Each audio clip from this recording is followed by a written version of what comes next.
जो पुढचा भाग आहे तो भाग असा आहे पहा, की आपण पाहिलं की विजू जो आहे तो काहीच काम करत नाही. वसंताचा जो लहान भाऊ आहे त्याच्या पत्नीला असं वाटतं की आपल्या नवऱ्याला सगळ्यांनीच टाकून बोलू नये, तिलाही काही स्वाभिमान आहे आणि म्हणून ती स्वतः काही छोटं मोठं काम करायला बघते. तिला असं वाटतं की शिलाई काम करावं, त्याच्यातून 2-5 रुपये कमवून आपल्या संसाराला, आपल्या नवऱ्याला किंवा ज्या कुटुंबात एकत्र आपण राहतो वसंता वगैरे सोबत, तर त्यांनाही त्यांच्या अंगावर हा भार सगळा पडणार नाही म्हणून आपणही हातभार लावा. किंवा इथे जे बांधकाम चाललेले त्या बांधकामावर मजूर म्हणून काम करावं असं त्या ऋतुजाला वाटतं. परंतु या सगळ्या व्यवसायाला भिकार उद्योग असा तो विजू म्हणतो. इथपर्यंत आलो. आता या कादंबरीचा जो पुढचा भाग आहे का नाही, तो अशा वळणावर आलेला आहे की एखादं मध्यमवर्गीय कुटुंब असतं, छोटं मोठं त्याचं घर असतं, स्वतःच्या मालकीचं घर असतं, 2-4-5 गुंठ्याचं. त्याच्यामध्ये त्याचा संसार चाललेला असतो, पण त्याला अनेक अडचणी त्यात येतात आणि त्यानं कितीही आटापिटा केला तरी त्या घरावर गहाण टाकून कर्ज उचलून ते सगळं फेडून आपला कुटुंब कबिला चालवण्याचा प्रयत्न करतो एखादा व्यक्ती. परंतु त्याला एजंट, बिल्डर, गुंड, मवाली ही ती जागा विकायला भाग पाडण्यासाठी कोणकोणते प्रयत्न करतात या सगळ्याचं वर्णन या भागामध्ये आहे. आणि याच्यासाठी ही जे बिल्डर असतात ना, ते बिल्डर अशा एजंटांचा उपयोग करतात. धामणे नावाचा एक एजंट आहे, धामणे नावाचा एक बिल्डर आहे. त्या बिल्डराने वसंताला काही एक काम सांगितलेलं आहे आणि वसंताने त्या धामणेनं आश्वासन दिलं की मी ते काम करतो. कोणतं काम आहे? दमयंती नेरुळे नावाच्या 1 महिन्याच्या आत रजिस्टर कचेरीत हजर झालेले आहेत एक स्त्री. आता त्या स्त्रीला तिचं घर कसं विकायला हे भाग पाडतात, कोणकोणते प्रयत्न करतात बघा. नेरुळेबाईला आपले मिळतील तेवढे पैसे पदरात पाडावेत हे शहाणपण सुचायला बराच वेळ लागलं, तरी लवकरच त्या मानानं सुचला असं लेखक म्हणतो. कारण धामणेंनी वसंताकडे ही जबाबदारी सोपवून दिली की मला ते घर पाहिजे आणि तो मी मिळवून दे. आता वसंताकडे जबाबदारी टाकली. 3 आठवड्यापूर्वी बिल्डर धामणेने ही जबाबदारी वसंताला दिली आणि तो बिल्डर 3 आठवडे झालेत आणि चिंतातूर नजरेनं अवस्थेत वसंताच्या ऑफिसमध्ये तो आलेला आहे. धामणे हा बिल्डर. धामणेंना इथं कॉम्प्लेक्स उभं करायचं होतं नेरुळेबाईंच्या तिथं त्या जागेवर, पण त्याची जागा त्याची स्वतःची तिच्या बाजूला 2 गुंठे जागा आहे, पण त्या 2 गुंठ्यामध्ये मात्र असं मोठी जागा उभं करणं, मोठं कॉम्प्लेक्स काढणं काही शक्य होत नव्हतं. आणि मग काय केलं होतं त्यांनी की 2 गुंठे जागेमध्ये स्वतःचा एक बंगला बांधायला सुरुवात केली होती त्या धामणेंनी. स्लॅब पडून 2-3 दिवस होतात न होतात तेव्हा अचानक बाईचा ऍक्सिडेंट होऊन नेरुळे जागीच ठार झाले. त्या नेरुळे बाईचे पती. घरातला करता पुरुष निघून गेला आणि दमयंती नेरुळेवर आभाळ कोसळलं. बघा, या नेरुळे कुटुंबाची ही कहाणी आहे. इथे या निमित्तानं आलेली एक संदर्भ कथा आहे. ही संदर्भ कथा कशासाठी आलेली? तर बिल्डर, गुंड, मवाली आणि एजंट एखाद्या माणसाला, एखाद्या हतबल झालेल्या स्त्रीला आपलं घर येणं प्रकारे कसं विकायला लावतात आणि मग बिल्डरशाही तिथं कशी थाटते. हा एकुलता एक म्हणजे घरातला एकमेव हा करता पुरुष निघून गेला आणि धीराने तोंड देत नेरुळेबाई स्वतः उभ्या राहिल्या. आता त्याही हातबल झाल्या होत्या, परंतु त्यांनी ठरवलं की आपण या कसंही करून आपल्या कुटुंबाला आधार दिला पाहिजे, मुलांचं भविष्य घडवलं पाहिजे. घराचं वरच्या मजल्याचं काम थांबवायचा निर्णय त्यांनी तात्काळ घेतला. घर चालू होतं बांधायला आणि मग वरचा मजला त्यांनी थांबवला, कारण पैसा वाचवणं आता खूप गरजेचं होतं. तो वाचवणं म्हणजे कमवण्यासारखंच असतं हे आता त्यांना प्रकर्षाने जाणवू लागलं. तळमजल्याचं काम कसं तरी त्या नेरुळेबाईंनी उरकून घेतलं. घराला रंग सुद्धा त्यांनी दिला नाही. भाड्यापोटी जाणारे 4,000 रुपये त्यांनी वाचवले आणि आपल्या घरात येऊन राहिल्या. आता हे नेरुळे गुरुजी जे होते कडे त्या बाईचे पती, त्यांना वारण्यापूर्वी जेमतेम 10 वर्ष झाली होती नोकरीवर रुजू. नुकतंच कुठं आता ते स्थिर स्थावर झाले होते. त्यांनी 3 वर्षापूर्वी घेतलेल्या प्लॉटमध्ये स्वतःचं घर बांधायला त्यांनी काढलं होतं आणि तोवरच ही दुर्घटना घडली. ते वारले तेव्हा त्यांचा एक मुलगा 5वीत होता, मुलगी 8वीत होती. आता ते वारल्यानंतर पेन्शन मिळणार ती किती अत्यंत तोकडी. ती तोकडी पेन्शन लवकरच मंजूर होणार होती, पण तेवढ्यात संसाराचा गाडा ओढणं मात्र त्या नेरुळेबाईंना कठीण झालं होतं. मग या दमयंती नेरुळेंनी परिस्थिती अनुरूप एका दवाखान्यात केस पेपर लिहिण्याचं काम स्वीकारलं. आता नोकरी तर नाही यांना, पती शिक्षक असलेले निघून गेले. मग नेरुळेबाईंनी काय केलं, एका दवाखान्यामध्ये केस पेपर लिहायचं काम घेतलं. ते डॉक्टरच्या हाताखाली केस पेपर लिहायच्या. वेळ प्रसंगी त्यांना कधी कधी सिस्टरचे काम करावं लागायचं, तर कधी त्यांना ओल्या फडक्यांनी फरशी पुसावी लागायची. त्या स्वतःला सगळं ऍडजस्ट करून तिथलचं काम करू लागल्या. रडत खडत का होईना त्यांचा संसार सुरू होता. कारण नेरुळे गुरुजींच्या पश्चात तसं त्यांचं रुटीन बसू लागलं होतं. आता भविष्यात त्यांना वाटत होतं नेरुळेबाईंना की भविष्यात आपली मुलं शिकली, वाढली, कमावू लागली की मग समाधानानं डोळे मिटायला तयार, असं नेरुळेबाईंना वाटायचं. पण माणसाचं जगणं कधी एवढं साधं सरळ आणि सोपं एकरेशीय असत नाही.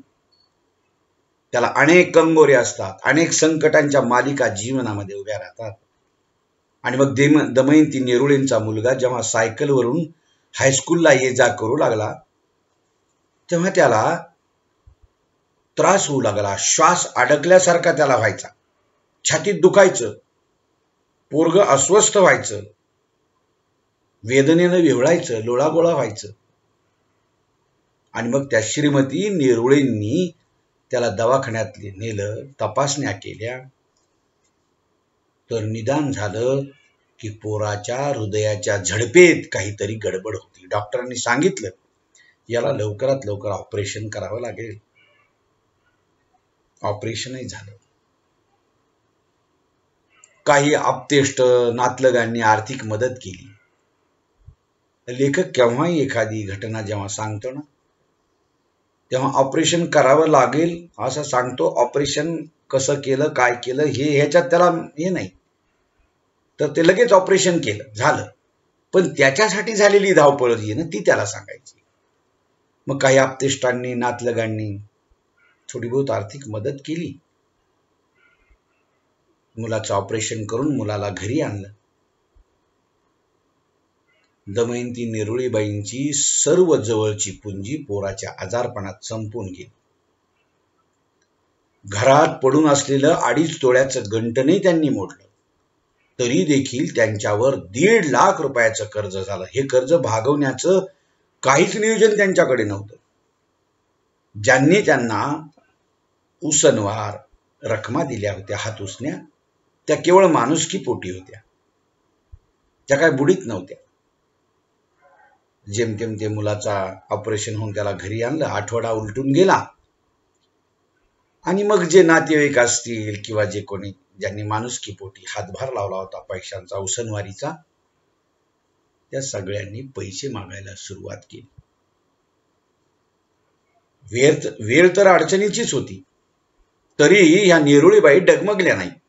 मग त्यांनी मुलाचं ऑपरेशन व्यवस्थित झालं, त्याला मृत्यूच्या सावटातून बाहेर आणलं आणि त्यांचं आशास्थान, तो एकमेव मुलगा होता, तो नीट झाला, याचं समाधान त्यांना कर्जाच्या दडपणापेक्षा अधिक होतं. आणि नेमकं त्याच वेळी धामने तिथं कॉम्प्लेक्स उभं करावं की काय या विचारात होते. बघा, त्याला कळलं की दमयंती नेरुळे ह्या अडचणीत आहेत. मुलाच्या ऑपरेशनमुळं त्यांच्यावर कर्ज झालंय. कदाचित ते राहतं घर किंवा जागा विकतील, असा तर्क सगळीकडे पसरला. लोक एखाद्यावर कोसळलेली आपत्ती दुसऱ्याच्या आशा पल्लवित करते, त्याप्रमाणे या धामणीला वाटू लागलं.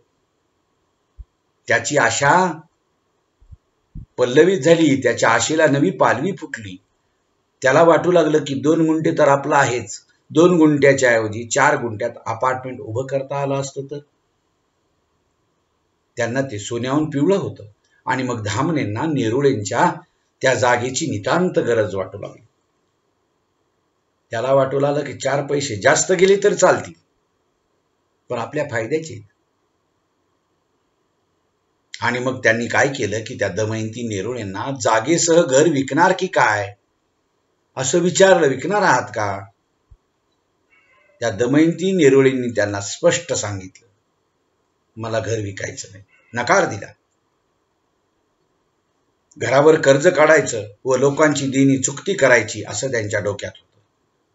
आणि भोवतालच्या घडामोडींची खडानखडा माहिती ठेवणाऱ्या वसंताला हा सगळा इतिहास माहित होता. मग धामने वसंताला म्हणाले, वसंताकडे तो धामने बिल्डर आला आणि त्याला म्हणाला, काहीही करा, पण मला ती जागा मात्र तुम्ही मिळवून द्या. कारण मला 2 गुंठ्यात मनासारखा प्लॅन करता येत नाही माझ्या स्वतःच्या. ही त्यांची जर जागा मिळाली तर मग मला माझ्या मनासारखं घर बांधता येईल किंवा अपार्टमेंट बांधता येईल. वसंतानं त्या धामणे बिल्डराचं म्हणणं ऐकून घेतलं आणि शांतपणानं सांगितलं, ठीक आहे, तुमचं काम होईल. बरं. नंतर व्यवहाराची बोलणी झाली. वसंताची मागणी अव्वाच्या सवा होती. पैसे मी तुमचं हे करून देतो, पण मला एवढे पैसे पाहिजे. ह्याच्यापेक्षा खाली उतरायला वसंता तयार नव्हता. जे त्याने ठरवले ते, तुम्हाला हे काम मला द्यायचं असेल तर एवढी रक्कम तुम्हाला मोजावी लागेल, अन्यथा तुम्ही हे काम कुणाकडूनही करून घ्या, असं वसंतानं त्या बिल्डरला निर्वाणीचं सांगितलं. तेव्हा धामणेचा नाविलाज झाला आणि त्यानं काही पैसे टोकन म्हणून वसंताच्या हातात मुकाट दिले आणि तो निघून गेला. धामणे वसंतानं जबाबदारी घेतली की या नेरुळेबाईंना येणं प्रकारे घर विकायला भाग पाडायचं. आता काय काय करतात बघा. वसंतानं हे काम घेतलं, विचार केला आणि हे प्रकरण जरा वेगळ्या पद्धतीनं हाताळलं पाहिजे असं त्याला वाटू लागलं. स्वतः यात हस्तक्षेप न करता हे सर्व प्रकरण एका गेंड्याकडे सुपूर्त करण्याचं त्यांनी ठरवलं. गेंडा म्हणजे गुंड, लागलीच गेंड्यास, त्याचं नावच गेंडा. त्या गेंड्यास बोलावून घेतलं. गेंड्याशी काही व्यवहार झाला आणि त्यानं गेंड्यास टोकन दिलं वसंतानं. बघा व्यवहार कसे चालतात. बिल्डरानं वसंताला, वसंतानं गुंडाला. ज्या दिवशी गेंड्याशी वसंताचा व्यवहार ठरला त्याच रात्री 1:30 ते 2च्या सुमाराला, रात्री अंधारात दगड भिरभिरीत आले आणि दमयंती नेरुळेच्या खिडक्यावरती आदळले. खळ असा आवाज झाला आणि खिडक्यांच्या काचा फुटल्या. सर्व खिडक्या भोंगळ्या झाल्या. ते सगळे काच तुटून पडले. त्या काचांचे तुकडे घरभर विखरले गेले. त्यातून चालणं देखील मुश्किल झालं. हा पहिला प्रयत्न. बघा, घर विकायला भाग पाडायचं असेल तर हे बिल्डर लोक, त्याच्या खालचे एजंट आणि त्यांनी लावलेले गुंड अशा प्रकारची कृती करतात. हातबल झालेल्या एखाद्या स्त्रीला माणुसकी या देशातली कधीच मरून गेली की काय असा प्रश्न पडायला लागतो आज. कारण साहित्य ही कादंबरी 10-5 वर्षापूर्वी, 15 वर्षापूर्वी, 4 वर्षापूर्वी जरी लिहिली असली तरी एक लक्षात ठेवलं पाहिजे, साहित्य कृती ही कोणत्याही काळामध्ये त्या वास्तवाचं वर्णन करते. ती समाजाचा आरसा असते. असंच नसेल पण वेगळ्या प्रकाराने एखादी गोष्ट करायला भाग पाडणं हे समाजाचं चित्र आहे. आणि म्हणून आपण हे लक्षात ठेवलं पाहिजे. त्यानंतर दुसऱ्या दिवसाची सकाळ उजाडली. त्या नेरुळेबाईंचे काचा गोळा करण्यातच ती सकाळ गेली. त्यांना वाटू लागलं पोरांच्या पायात काच घुसेल म्हणून नेरुळेबाईंनी 2 वेळा लोटून सर्व काचा गोळा केल्या. 2 महिन्यापूर्वी आणलेल्या काच सामानाची पावती घरी कपाटात होती. 2च महिन्यापूर्वी बसवलेलं होतं त्या घराला. तितक्यात पती वारले, मुलाला असा आजार झाला. त्या पावतीवर दुकानाचा लँडलाईन नंबर होता. मग दमयंती नेरुळेंनी काच सामानाच्या दुकानदाराला फोन केला. काच बसविणाऱ्या कारागिरानेच तो फोन उचलला. त्यांच्याकडे नुकत्याच बसविलेल्या खिडक्यांची मापं होती. फोनवरूनच त्यांनी काम दिलं. नेरुळेबाईंनी जुन्या दरानेच काम करायचं ठरलं. कारण उद्या आणखी कोणी दगड भिरकावले तरी काचा सुरक्षित राहाव्यात म्हणून आता त्या काचांच्या बरोबर खिडकीच्या बाहेरून ग्रिलही बसवणार होत्या. त्या उद्या काच घेऊन कामास येतो असं तो कारागीर म्हणाला. नेरुळेंनी सोयीसाठी त्याचा मोबाईल नंबर मागून घेतला. दुसऱ्या रात्री घराला वीज जोड देणारी केबल कुणीतरी तोडली. बघा, गुंडांचं काम दुसरं सुरू झालं. पोरं आणि ती नेरुळेबाई रात्रीचं जेवण करत होते. अंधारात नेरुळेबाई काडी पेटी व मेणबत्तीचा शोध घेत असतानाच लिंबाचा पाऊस त्या काचा तुटलेल्या खिडक्यांच्या वाटे दमयंती नेरुळेंच्या घरात कोसळला. सपासप सपासप लिंब मध्ये टाकली कुणीतरी. म्हणजे गुंडांनी काचा फोडल्या. काचा फोडल्यानंतर लाईटची तार, वीज, ते लाईट मध्ये येणारी करंट येणारा ती वायर तोडून टाकली मीटर मध्ये. आणि त्या अंधारामध्ये लिंब टाकली कोणीतरी भ्यावीत म्हणून. लोक भ्यावीत म्हणून. मग चाचपडत त्यांनी मेणबत्ती शोधून ती पेटवली. पेटती मेणबत्ती हातात धरून त्या घरातून फिरू लागल्या. त्यांची दोन्ही घाबरलेली मुलं त्यांच्या मागोमाग फिरत होती. जेवणाचे खरकटे हात त्यांनी असे आखडून छातीजवळ घेतले होते. 4ही खोलीत लिंबाचा खच पडलेला होता. लिंबाचे काप घातलेले, असे कापलेले लिंब. त्या कापास आतील बाजूने चुना, हळद, कुंकू लावलेलं. सुमारे पोतभर विद्रुप लिंबाचा सडा 4ही खोल्यात पडलेला.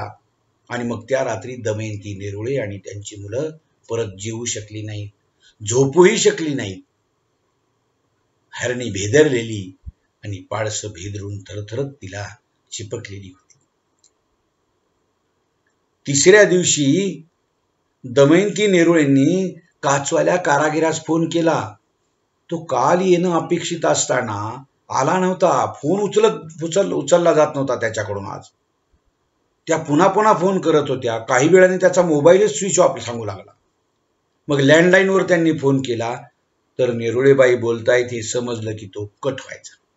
बाई वैतागल्या. डॉक्टरांकडून त्यांनी थोडा वेळ मागून घेतला व तर त्या तडक काचवाल्याच्या दुकानात गेल्या. डॉक्टरकडे काम करत होत्या. त्यांना म्हणाल्या मला थोडंसं काम आहे. त्या डायरेक्ट दुकानदाराच्या त्या काचाच्या दुकानाकडे गेल्या. काउंटरवर तो कारागीर व सेठ दोघे होते. त्या दुकानाच्या पायऱ्या चढत असतानाच तो कारागीर मागच्या दाराने गायब झाला. बघा, नेरुळेबाईंनी शेठजींना, त्या दुकान मालकाला, कामगार कामाला का पाठविला नाही असं विचारलं तर शेठनी सांगितलं त्या व्यवहारातील मला काहीच माहिती नाही असं सांगितलं. कुठे गेला तो? बोलवा बरं त्या कारागिरास. त्या कामगाराने आमचं काम सोडलंय, तो मालक म्हणाला. अहो, आत्ता दुकानाच्या पायऱ्या चढताना तो कामगार दुकानात होता. मी स्वतः पाहिले. अहो, आजपासून त्यानं आमचं काम सोडलंय. दुकानदार खोटं बोलतोय हे नेरुळेंनी ओळखलं. तो असं विक्षिप्तासारखं का वागतो हे त्यांना कळेना. त्या नरमल्या. घडीभर काउंटरवर त्या विचार करत उभ्या राहिल्या आणि म्हणाल्या, ठीक आहे, नव्याने व्यवहार ठरवा व कामगार पाठवून द्या. मावशी, आम्हाला तुमचं काम करणं जमणार नाही. तुम्ही दुसऱ्या कोणाकडूनही ते करून घ्या. अरे, इथेही सांगून ठेवलंय त्या गुंडांनी. त्या बिल्डरांनी आणि वसंतानं लावून दिलेल्या गुंडांनी इथेही सांगून ठेवलं, यायचं नाही त्यांच्या घरात काचा बसवायला. आपलं काम करू नये म्हणून कोणी त्यांच्यावर दबाव आणत तर नसेल ना, असं त्या नेरुळेबाईंना वाटत आलं. असंच काहीतरी झालं असेल, अन्यथा चालून आलेलं काम कोण नाकारील. पण नेरुळेबाईंना शंकेनं घेरलं. हातबल झाल्यासारख्या त्या दुकानाच्या पायऱ्या उतरल्या. भीत त्या तेथून जवळच असणाऱ्या दुसऱ्या काच सामानाच्या दुकानात गेल्या आणि दुकानदाराला विचारलं, आमचं खिडक्या बसवायचं काम तुम्ही करणार का? तेव्हा दुकानदारानं त्यांना आदराने समोरच्या खुर्चीवर बसायला सांगितलं. खुर्चीवर टेकताच त्यांना हायसं वाटलं. त्यांच्या मनात ती थोडीशी धाकधूक कमी झाली. दुकानदारानं नोकरास बोलून घेतलं व त्याला म्हणाले, त्यांच्या खिडक्यांची मापं लिहून घे आणि त्यांना आपलं इस्टिमेट सांग. असं म्हटल्याबरोबर 5x4च्या 4 खिडक्या आणि 4x3च्या 4 खिडक्यांची मापं नेरुळेबाईंच्या आता चांगलीच लक्षात राहिली होती. कामगाराने असं कॅल्क्युलेटर घेतलं, हिशोब केला. काचा, त्याचं कटिंग, फिनिशिंग व बसून देण्याची मजुरी या सर्वांची एकत्रित रक्कम सांगितली. ती सर्व रक्कम पहिल्या दुकानदाराच्या रकमेपेक्षा थोडी कमीच होती. मटेरियल त्याच कंपनीचं वापरू नये. एकाच गल्लीमध्ये असणाऱ्या दुकानात वेगळी कशी भाव असतात बघा. नेरुळेबाईंना समाधान वाटलं. पहिल्या दुकानदाराने कामावर नकार दिला ते एक प्रकारे चांगलंच झालं म्हणून त्या सुखावल्या. काही वेळा घडतं ते आपल्या भल्यासाठीच असा विचारही त्यांच्या मनात डोकावून गेला. गेल्या 2 दिवसातील असा हा पहिलाच क्षण की जेव्हा नेरुळेबाई ताणाखाली नव्हत्या. येतो म्हणला दुकानदार काचा बसवायला. पावती करून सामान लगेचच रिक्षात भरायचं ठरलं. दुकानदाराने पावतीवर लिहिण्यासाठी नाव विचारलं. नेरुळेबाईंनी नाव सांगता चमत्कार घडला. त्या वसंताच्या गुंडांनी सगळ्या त्या दुकानदारांना सांगून ठेवलेलं आहे की अजिबात जायचं नाही त्यांच्या घरी काचा बसवायला आणि खिडक्यांच्या जाळ्या बसवायला. नेरुळेबाईंनी नाव सांगताच काय चमत्कार घडला. दुकानदार आणि कामगार यांनी चमकून एकमेकाकडे पाहिलं. पाहतच राहिले. काय बोलावं, काय करावं हे क्षणभर त्यांना कळलंच नाही. त्यांचे चेहरे खर्रकन उतरले आणि भानावर येत दुकानदाराने फोन लावला व ज्या रिक्षावाल्यास त्यांनी फोन करून दुकानावर बोलावले होते त्यास येऊ नको असे सांगितले. फोन ठेवत केविलवाड्या चेहऱ्याने ते म्हणाले, मावशी, माफ कर, पण आम्हाला तुमचं काम करता येणार नाही. काय झालं असेल याचा नेरुळेबाईंना अंदाज आला. अनेक मुंग्या नेरुळेबाईंच्या मणक्यातून झरझरत मेंदूकडे सरकल्या. त्या मेंदू कुरतडवू लागल्या. त्या निमूटपणे दुकानाच्या पायऱ्या उतरल्या. आमचं खिडक्या बसवायचं काम करणार का असं विचारावयास त्या परत दुसऱ्या दुकानाकडे गेल्या नाहीत. आता कोणताही कारागीर कितीही पैसे दिले तरी आपली काच बसवून देणार नाही याची त्यांना जणू खात्री पटली. काचवाल्याचा नाद सोडून त्यांनी वायरमनला फोन लावला. तो 15-20 मिनिटात येतो म्हणाला, पण दिवसभर तिकडे फिरकलाच नाही. तिसऱ्या रात्री हळदी कुंकवाचा मळवट भरलेल्या कापडी बाहुल्या घरात उतरल्या. बघा, कापडाच्या बाहुल्यांना हळदीचा मळवट, कुंकाचा मळवट भरलेला कोणीतरी टाकल्या बुवा पुन्हा खोली. 4 खोलीमध्ये शेकडो बाहुल्या टाकून दिल्या कोणीतरी. त्या अगोदर रस्त्यापासून घराकडे पाणी घेऊन येणाऱ्या पाईपच्या ठिकाणी थोडीशी माती उकरून तेथील पाईप कापली कुणीतरी. त्यांच्या घराकडे पाणी येणार. 4थ्या रात्री बिबव्यात सुव्या दाबणं खूप असलेली पोतभर बिबव्यात पडल्या घरात. 5व्या रात्री कचरा कुंडीतील घाण खिडक्यातून घरात उतरली. उग्र दुर्गंधी घरभर. खोल्या कचरा कुंडीसारख्या खचाखच भरलेल्या. रोज रात्री वेगळाच प्रकार घडू लागला. रोज रात्री नवनव्या जिन्सांची बरसात घरात होऊ लागली. एके दिवशी भेदरलेल्या हरणीने धामणीशी राहत्या घरासह जागेचा व्यवहार ठरवला. बघा, काय केन प्रकारे त्यांच्यावर हे सगळं अरिष्ट आलं आणि मग त्यांना हरिणी घाबरलेली भेदरलेली जी स्त्री असते ना, हतबल झालेली, वाघाच्या पंजात सापडलेली ती हरणी असते आणि ती ही धामणे आहे, ती दमयंती नेरुळे आहे. आणि म्हणून धामणेशी राहत्या घरासह जागेचा व्यवहार ठरवला. मी दमयंती नेरुळे पूर्ण होश व हवाशी, मी बेहोशीत नाही, शुद्धीवर आहे. कायम व खुश खरेदी देते की, कायम खरेदी लिहून देते आणि मी खुशीनं देते. येणेप्रमाणे चतुस्सीमेतील घर व खुली जागा सर्व विधी विक्षेप हक्कासह कायम खुश खरेदी लिहून दिलेली असून नंतर कशाचाही पाऊस तिच्या घरात कोसळला नाही. भेदरलेली हरणी व पाडसं त्या रात्रीपासून यथेच्छ झोपू लागली. तेथेच उभा राहणाऱ्या अपार्टमेंटमध्ये तिला 2 BHK मिळालंच. एक घर मिळालं 2 BHKचं. वर 4 लाख रुपयेही मिळाले.